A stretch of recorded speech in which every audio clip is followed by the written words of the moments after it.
Tinatayang nasa 40 milyong Pilipino sa buong bansa ang walang access sa malinis na supply ng tubig.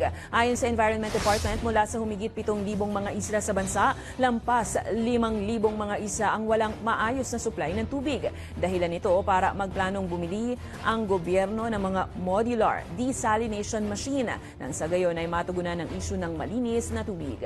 Target naman ng gobyerno na unang mapatayuan ng mga desalination plants ang 60 barangay sa Pilipinas para matulungan ng maraming pamilya na magkaroon ng malinis na supply ng tubig. A lot of the communities in BARM still do not have access to a formal water supply. And the main component of a desalination system is a membrane filter. So siguro tatagalugin ko, para siyang pangsala na kung saan ay through pressure ay pipilitin na pumasok yung tubig dito sa membrane na to.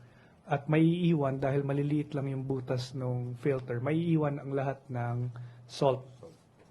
At ang lalabas lang ay yung fresh water. So medyo mahal yung technology dahil sa membranes, very power intensive din siya.